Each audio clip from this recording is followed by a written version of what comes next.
Alright, I'm documenting the drum sounds. Okay. So this is the first pass at getting the drum sound happening. Okay. And so there's going to be some questions to answer, and one of them is whether we'll want to do the same treatment on the bass drum as we did on the last record. We'll see how that sounds. We'll see if Steve likes the little test recording we just did. Yeah.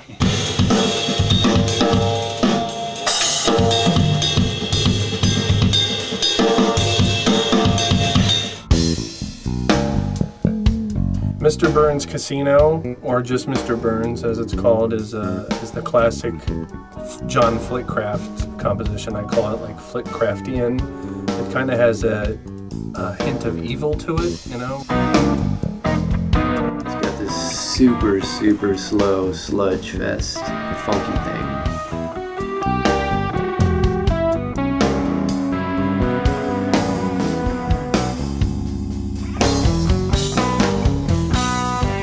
With the big, like, in-your-face punch hits.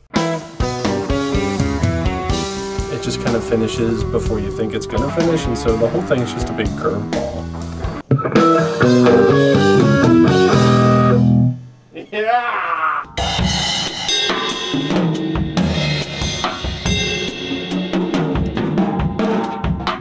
I like something that we can create off of, so that the band has a huge say musically in what happens, so that not too much is written out, but there'll always be something, some part, where we all have to play together.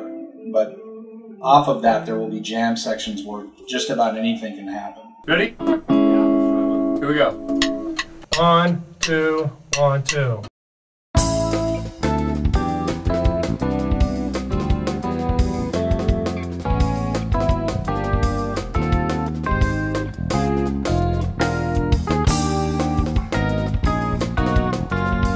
The drums are just the driving force. He's got a little 12-inch snare that's a lot higher pitched, and he brought that in, and it's like the perfect sound for this tune. So it's sort of my version of taking giant steps in drum and bass music and putting it together.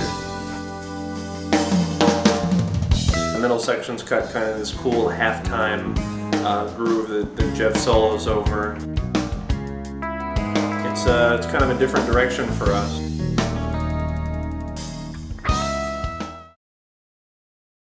The dissonance aspect, which to me is beautiful. It's funny, someone will say something that your average person thinks very major chord sounding, oh, that's beautiful, oh, that melody is so beautiful. Well, to me, dissonance is beautiful. I love tritone and minor ninth and that kind of grating against itself sound. That I really like that. And the tune Angular has that all over the place. It's like there's so many tritones and minor ninths in those sounds, and that whole thing, that thing.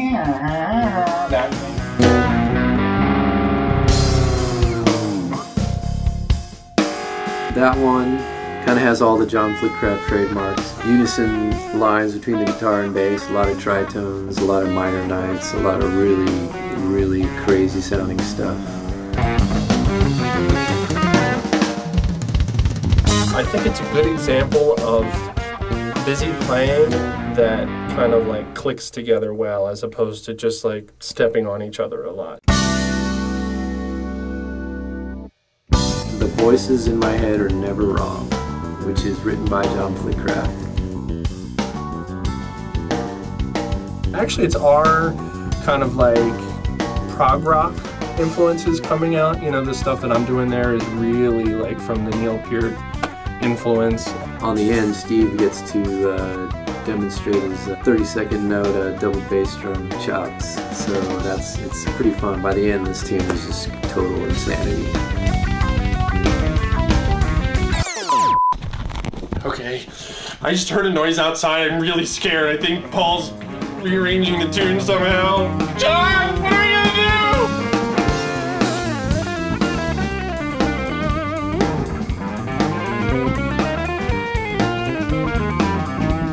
that smell. My brother wrote that tune. Instead of just being a regular swing, it's more like that swing thing where it also has a backbeat going on, mixed together. So.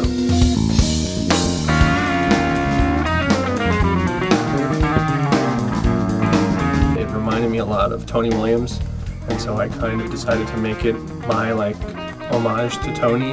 So I was kind of thinking of him while I was recording it and coming up with the drum parts, and he was a big, huge inspiration.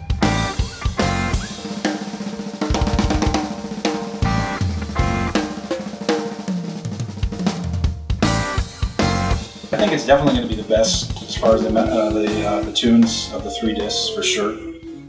They're all different from each other, and Jeff brought in some tunes that are really hard and are completely different from anything we've ever done before, which I think is really cool. You know, I'm pretty lucky to have an opportunity to play this kind of music with these guys for as long as we have. Both these guys are extremely dedicated musicians.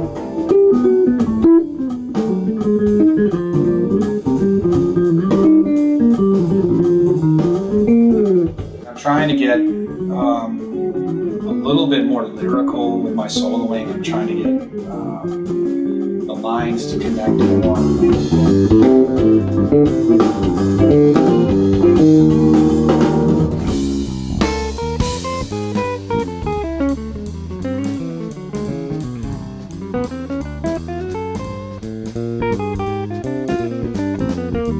In the Mode, also written by James, and the thing that makes it not sound like just a regular old swing tune is that the melody, all the phrases on the melody are just all in very funny places. It's deceptive of where phrases are starting and where they're ending.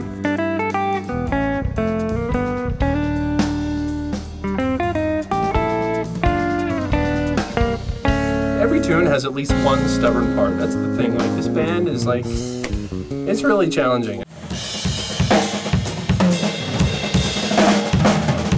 I'm lucky to have John and Jeff. I'm lucky to be in this band, and it's a lot of fun, and it's an excellent vehicle to mature as a musician. If you're interested in finding different areas of your playing to improve on.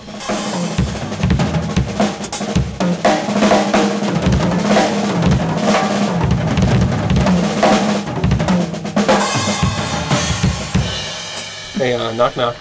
Who's there? Interrupting cow. Interrupting cow. Moo! All right, yeah! Winter Sun is, it's a new kind of, it's new territory for Altered. I guess you'd call it like the kind of the 12/8 African 3 against 2 thing, only it was in 5. So I guess it would be 15/8.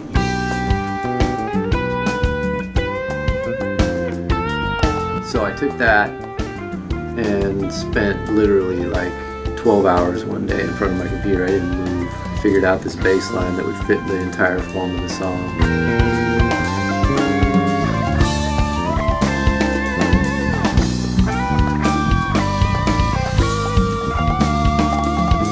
So that when you listen to it, I didn't want it to sound tricky, you know. I wanted it to be tricky but just sound like a tune.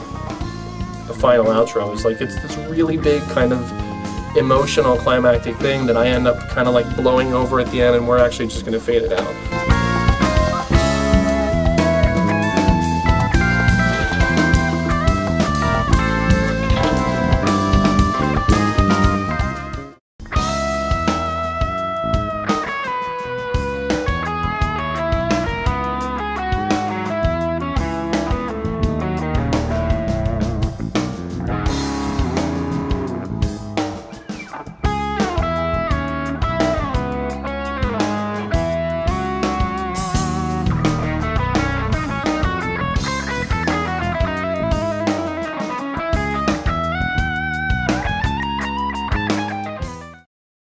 Thanks, Internet.